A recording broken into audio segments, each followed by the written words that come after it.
नमस्कार साथियों, आप सबका आपके अपने यूट्यूब चैनल रोजगार जंक्शन पे स्वागत है।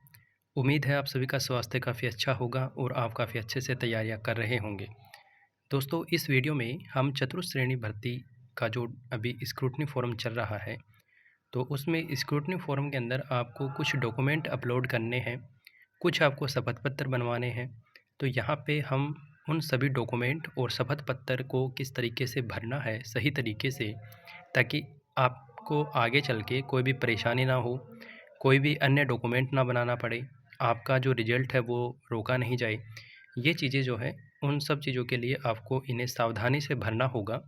और मैंने अपना डॉक्यूमेंट वेरिफ़िकेशन करवाया था। मैं अभी गवर्नमेंट एम्प्लॉय हूँ, तो जो समस्याएँ मुझे आई थी, वो सभी समस्याएँ मैं आपके साथ शेयर करूँगा, ताकि आपको इन समस्याओं का सामना नहीं करना पड़े।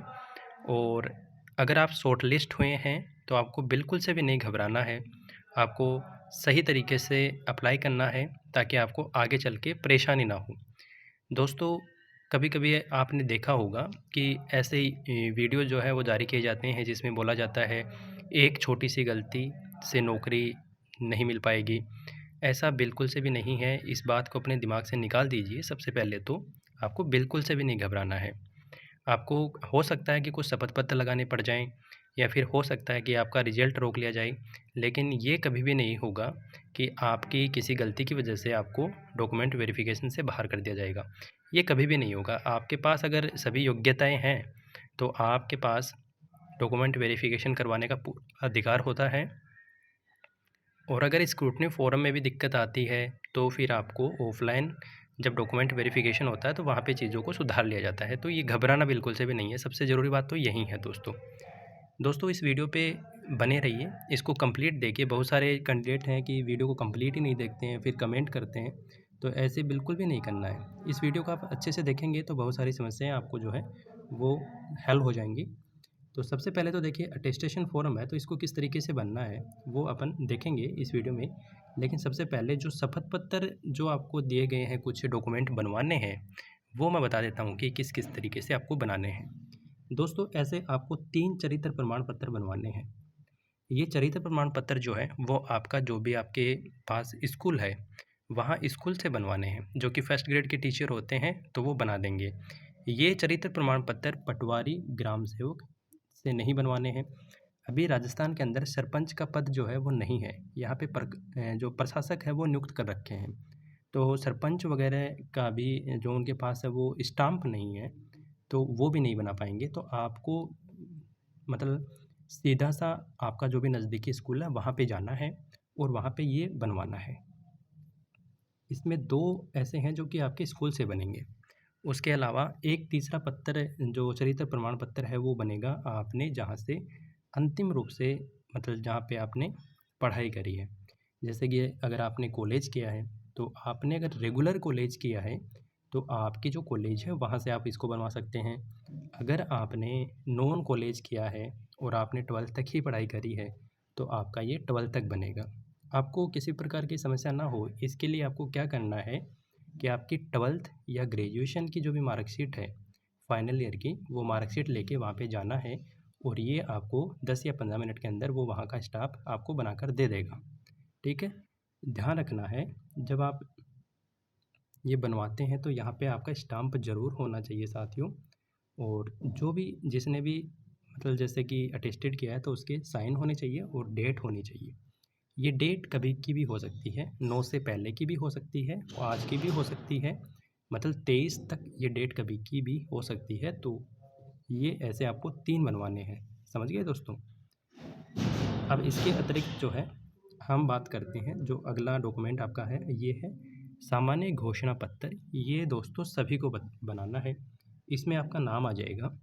यहाँ पे जब भी आप भरें, तो अगर आप मेल हैं, तो यहाँ पे देखिए, जैसे आपका नाम राजेश है, तो आपका नाम आ जाएगा राजेश।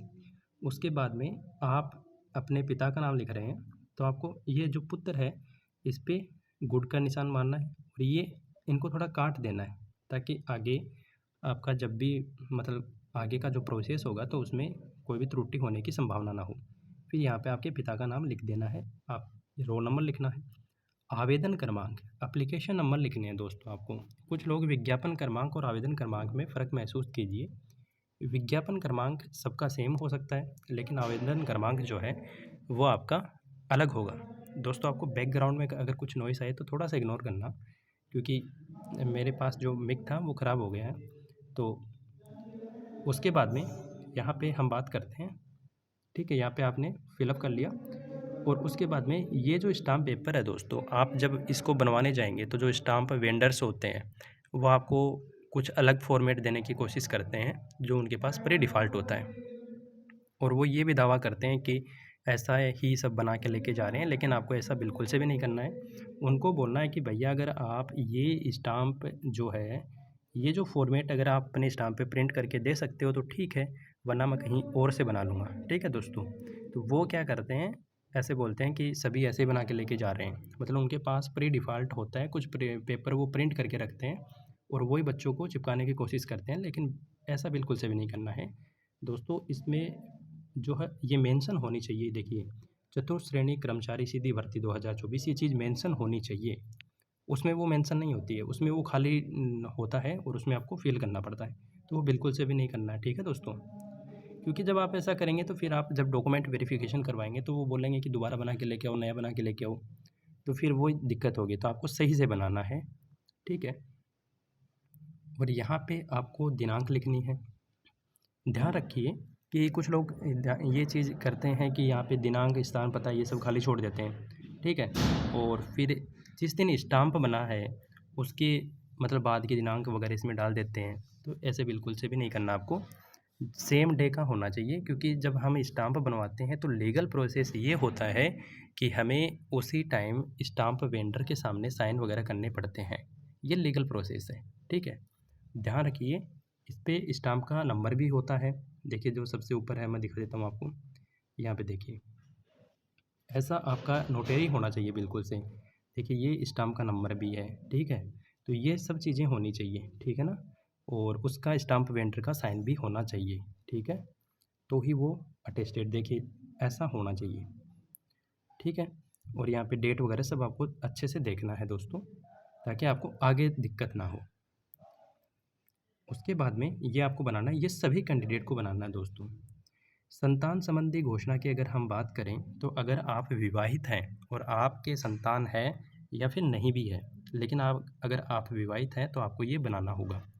इसमें आपको जैसे आपका नाम है लिख देते हैं, जैसे कि राजेश है, पुत्र रामकिशन है, ठीक है, रोल नंबर आ जाएगा, और फिर मैं ये जो प्री डिफ़ॉल्ट यहाँ पे है ये हो जाएगा। उसके बाद में आपको क्या लिखना है, दिनांक 31/5/2002 तक मेरे बच्चों की संख्या, अगर एक भी बच्चा नहीं है तो लिखना है 0, हिंदी में लिख देंगे आप 0, ठीक है? और यहाँ पे ये सब खाली छोड़ देंगे, ठीक?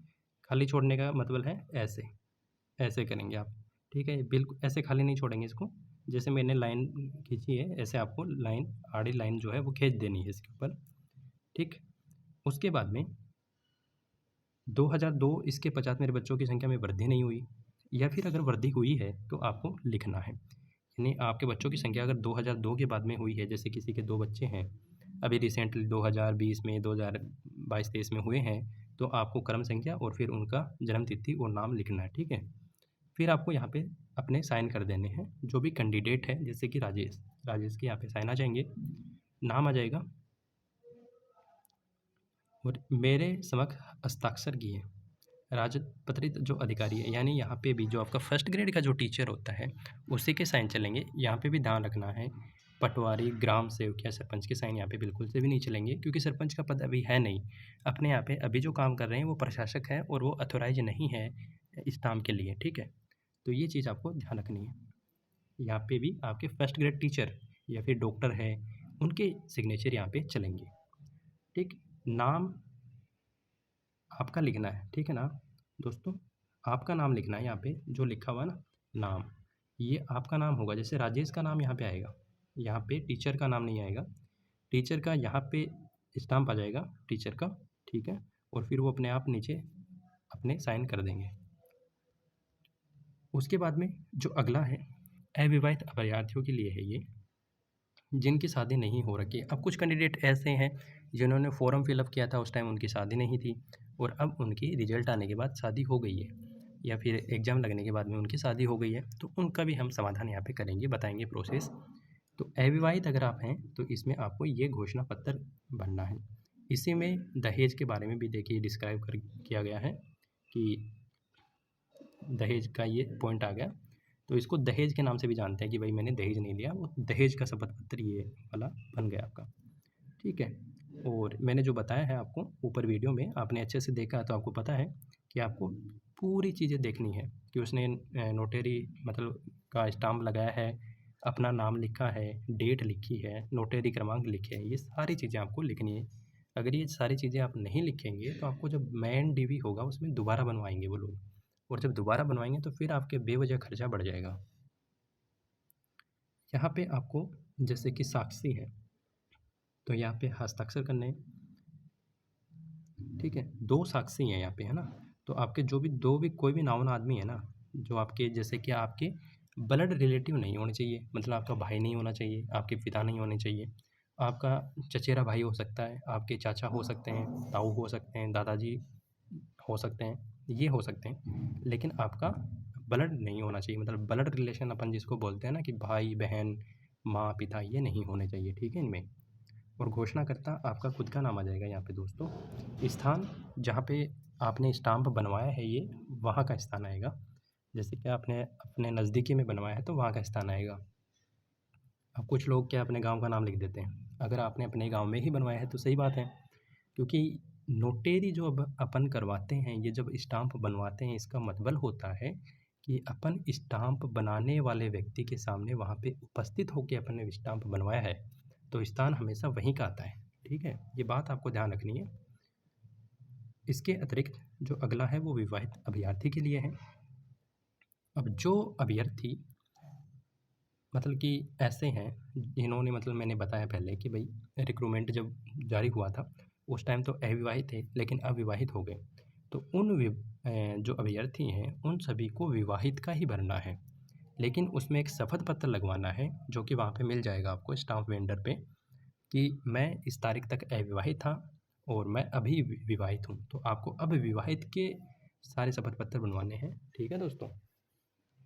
तो यहाँ पे आपका ये आ जाएगा, आपको विवाहित का बनवाना है। अगर आप आज मतलब कि फरवरी 2026 के अंदर आपकी जो स्थिति है आपको उसी के अकॉर्डिंग शपथ पत्र बनवाने हैं, ना कि आपने जब फॉर्म फिल किया गया था उस टाइम जो आपकी स्थिति थी उसके अकॉर्डिंग बिल्कुल से नहीं बनवाने हैं, ठीक है दोस्तों।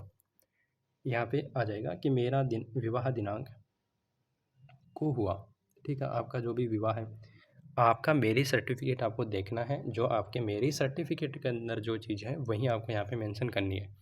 अगर वहाँ पे गलती हो गई थी, एक्चुअल के अंदर अलग डेट थी, तो अब जो सर्टिफिकेट मैरिज सर्टिफिकेट के अंदर है वहीं आपको मेंशन करनी है, वरना क्या है कि फिर आपको शपथ पत्र बनवाने पड़ेंगे, बहुत बड़ी मतलब इसमें प्रोसेस हो जाएगी। अब यहाँ पे आपको अपना नाम लिखना है, ये जो लिखा हुआ है घोषणाकर्ता, यहाँ घोषणाकर्ता में आपको अपना खुद का नाम लिखना है, ठीक है। यहाँ पे स्थान लिखना है जहाँ से आपने ये बनवाया है वहाँ पे, और दिनांक लिखनी है। अब अभ्यर्थी के पिता, अगर पिता जीवित हैं तो आप यहाँ पे उनके हस्ताक्षर आ जाएगा, नाम आ जाएगा। और अगर यहाँ पे अगर आपके पिता जीवित नहीं हैं तो यहाँ पे देखिए आपको ओब्लिक करके और आप माता यहाँ से मेंशन कर देंगे, फिर माता जी के साइन करवा लेंगे। अभ्यर्थी की पत्नी, अगर आप मेल हैं तो आपकी वाइफ के साइन होंगे, अगर आप फीमेल हैं तो आपके हस्बैंड के यहाँ पे नाम और साइन वगैरह आएगा, एड्रेस उनका जो भी है वो एड्रेस आएगा, ठीक है।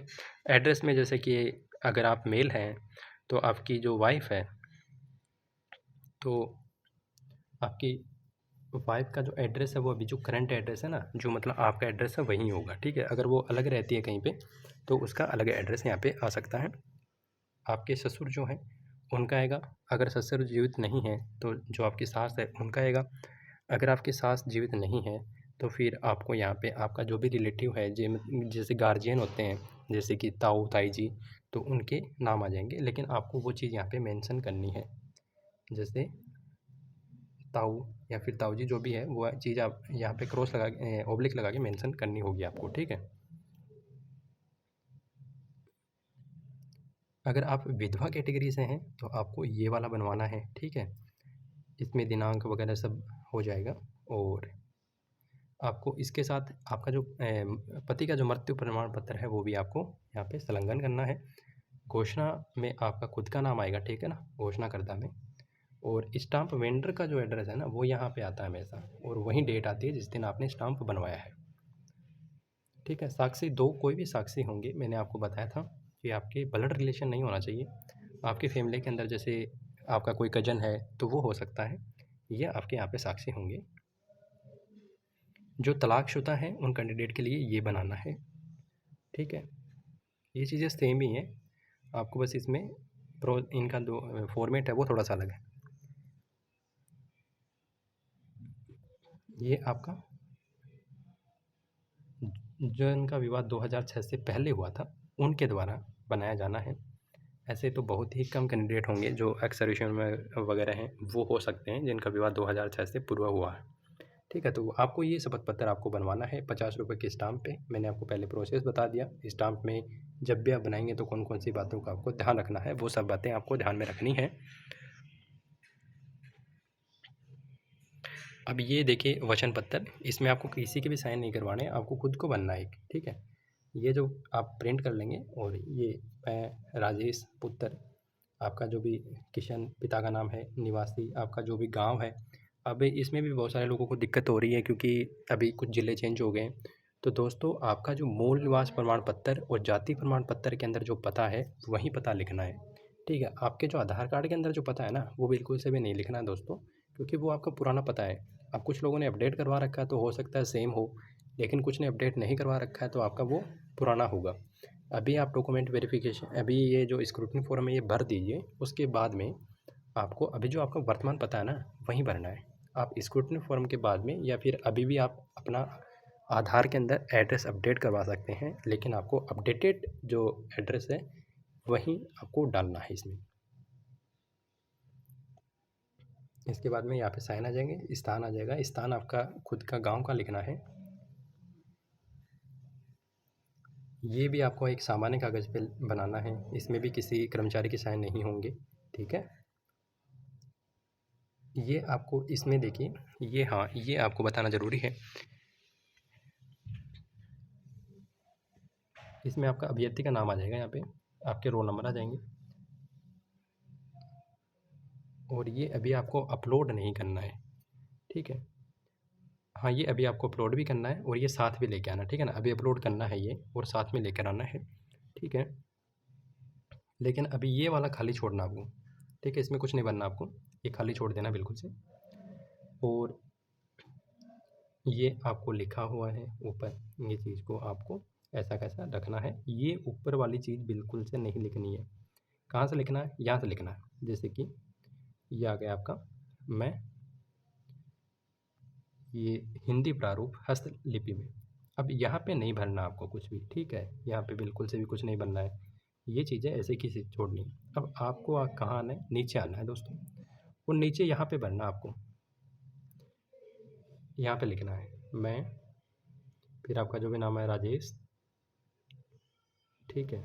और अभ्यर्थी का नाम, फिर पुत्र या फिर पुत्री, जो भी है आपका किशन, ठीक। ये आपको यहाँ पे लिखनी है। आपका रोल नंबर आ जाएगा नीचे, आवेदन क्रमांक, फिर आवेदन क्रमांक के आगे जो भी आवेदन क्रमांक है वो लिखना है। शपथ पूर्वक यह घोषणा करता हूँ कि मैं, ये नहीं लिखना विज्ञप्ति के अनुसार भर्ती का नाम, यहाँ पे लिखना चतुश्रेणी कर्मचारी भर्ती 2024। भर्ती के लिए निर्धारित सभी पात्रताओं को पूरा करता करते नहीं लिखना है। आप जो भी हैं, जैसे मेल है तो करता, फीमेल है तो करती हूँ लिखना है, ठीक है। तो यहाँ पे ये चीज़ लिखनी है, इसमें कुछ भी नहीं बनना आपको, ठीक है, ये खाली छोड़ देना है। फिर यहाँ पे आपको अपने साइन करने हैं, ठीक है। अब साइन में कुछ क्लैरिफिकेशन नहीं दे रखा है कि भाई आपको साइन हिंदी में करने हैं कि इंग्लिश में करने हैं। तो आपको जो भी नॉर्मल आपके साइन आप कर रहे हो वो उसी में करने हैं। जैसे कि आप हिंदी में करते हैं तो हिंदी में करने हैं, और इंग्लिश में करते हैं तो इंग्लिश में करने हैं, दोनों जगह सेम साइन आएंगे। यहाँ पे लिखना आपको, ये सेम चीज़ इंग्लिश में लिखनी है, दोनों चीज़ों में लिखनी है, ठीक है। यहाँ ऊपर कुछ बनना नहीं है, ये नीचे लिखना है। ये जो फॉर्मेट है ऐसा का ऐसा नीचे लिखना है, लेकिन आपके अकॉर्डिंग लिखना है। ऐसा नहीं लिखना I name of the candidate, ऐसा नहीं, आई राजेश कुमार, सन ऑफ श्री किशन, और रोल नंबर आपके इतने इतने, एप्लीकेशन नंबर आपके इतने, और ये आपको फुलफ़िल करना है। और फिर ठीक है, रिक्रूटमेंट का नाम लिख देना है 4th ग्रेड एम्प्लॉय 2024, ठीक है। और फिर यहाँ पे आपके साइन कर देने हैं नीचे। अब देखिए कुछ हैं जो कि अगर आप गैर अनुसूचित क्षेत्र से हैं या फिर अनुसूचित क्षेत्र से हैं तो आपको यहाँ पे लिखना है कि मैं, आपका नाम, फिर रोल नंबर, अंतिम रूप से यहाँ पे आपको लिखना है कि जैसे आप अगर गैर अनुसूचित क्षेत्र से हैं यानी कि नॉन टीएसपी अपन जिसको बोलते हैं तो वो लिखना है। अनुसूचित क्षेत्र से हैं तो वो आपको एक चयन करना है, ठीक है। आपके साइन आ जाएंगे, नाम आ जाएगा, पता आ जाएगा, मोबाइल नंबर आपके आ जाएंगे यहाँ पे। इसके अतिरिक्त अगर कुछ कैंडिडेट हैं जो कि विधवा या तलाकशुदा हैं तो उनके द्वारा अगर पुनर्विवाह किया गया है या फिर नहीं किया गया है, दोनों को भरना है। जिसने किया है उसको भी भरना है, जिसने नहीं किया है उसको भी यहाँ पे भरना है। फ़ोटो लगानी है अपनी और फिर यहाँ पे नीचे लिख देना है।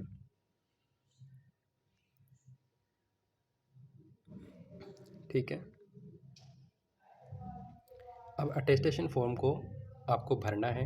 अटेस्टेशन फॉर्म के अंदर जैसे कि आपका नाम आ जाएगा राजेश। अब जैसे किसी कैंडिडेट का नाम है राजेश कुमार और आपने जब फॉर्म फिलअप किया था तो आपके पास एक प्रिंट होगा उसका, उसमें अगर आपने सरनेम में राजेश कुमार लिखा है तो आपको यहाँ पे सरनेम के अंदर कुमार लिखना है, ठीक है। ऊपर आपका नाम लिखना है, आपको रोल नंबर लिखना है। मेरिट क्रमांक ध्यान रखना दोस्तों, मेरिट क्रमांक जब अभी जो रिवाइज रिजल्ट आया है ना उसमें आपका मेरिट क्रमांक चेंज हुआ है तो वही मेरिट क्रमांक आपको लिखना है।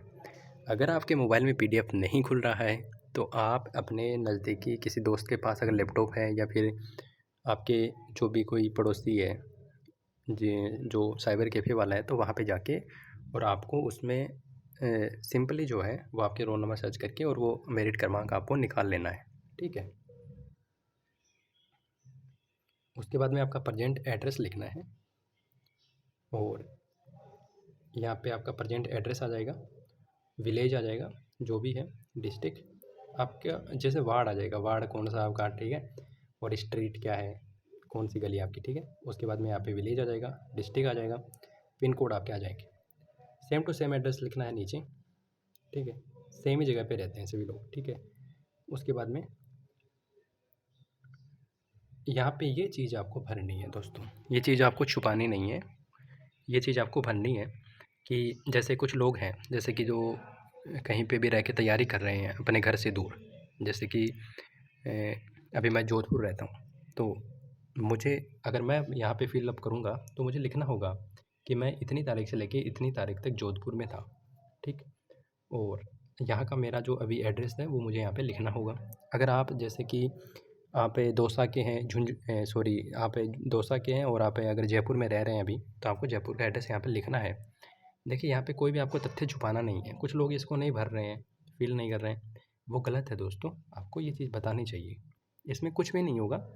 वो क्या करेंगे, जैसे आप यहाँ पे भरेंगे, ये फिलअप कर देंगे ना, तो जब आपका पुलिस वेरिफिकेशन होगा तो वो उस थाने को बोलेंगे कि भाई ये एक ऐसे नाम से एक लड़का है, वो वहाँ पे रहता था, तो इसके खिलाफ़ कोई एफआईआर वगैरह तो नहीं है, बस ये इतना सा प्रोसेस है। तो ये आपको भरना है दोस्तों।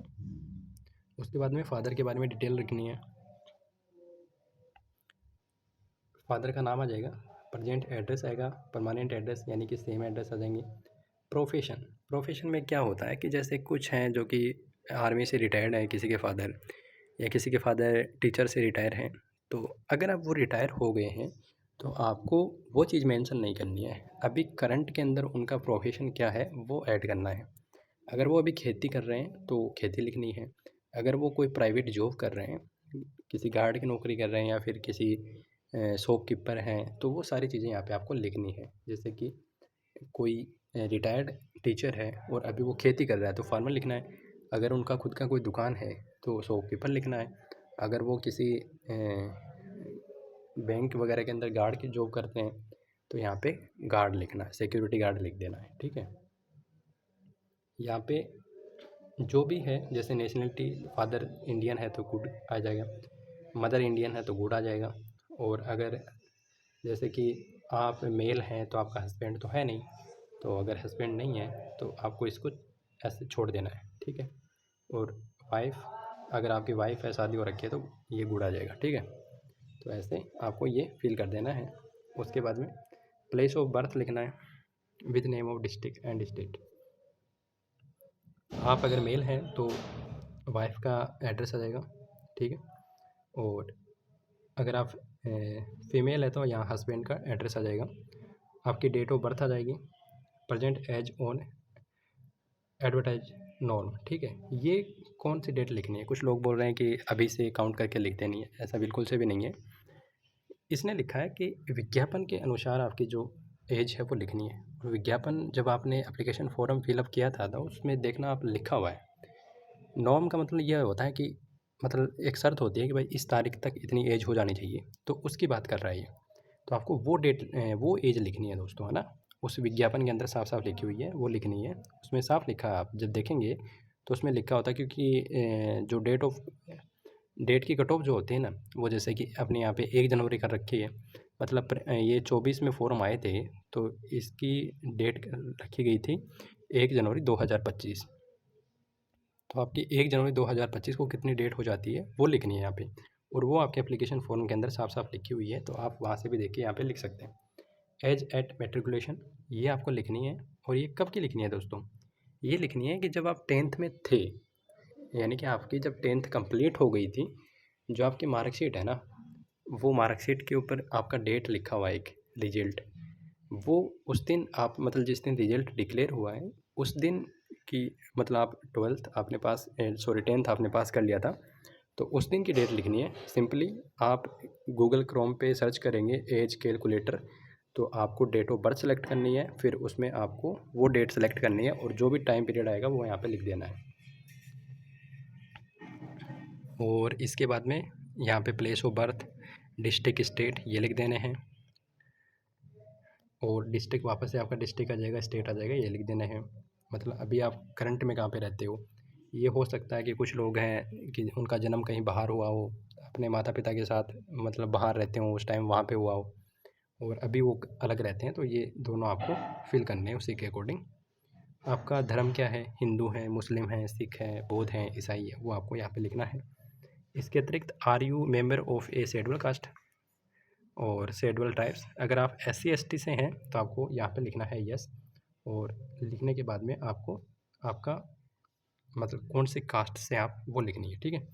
और अगर आप SC ST से नहीं है तो आपको नॉर्मली नो लिख देना है, ठीक है। कुछ लोग नो लिखते हैं, कुछ लोग लिखते हैं NA। NA का मतलब होता है नॉट अवेलेबल, तो वो भी सही होता है और नो भी सही होता है। उसके बाद में क्वालिफ़िकेशन लिखनी है आपको। अब क्वालिफ़िकेशन में आपको एक चीज़ ध्यान रखनी है दोस्तों, कि आपने जो रेगुलर जो भी क्वालिफ़िकेशन अचीव की है वही लिखनी है आपको। आपने अगर जैसे कि कॉलेज आपने नॉन कॉलेज किया है तो वो आपको यहाँ पे मेंशन नहीं करनी है, यहाँ पे वही चीज़ें लिखनी है जो कि आपने रेगुलर की है, ठीक है। तो आपकी 12th आ जाएगी और 10th आ जाएगी, मतलब जो आपने जहाँ पे भी क्वालिफ़िकेशन अचीव की है वो सब यहाँ पे आपको लिख देनी है, ठीक है। पहली से लेके 12वीं तक की। और आपको मतलब जैसे कुछ लोग हैं कि बोलते हैं कि ये तो 10th पास तक ही है, तो आपको 12वीं या फिर कॉलेज को क्यों मेंशन करना है? बिल्कुल से करना है मेंशन, क्योंकि ये अटेस्टेशन फॉर्म है।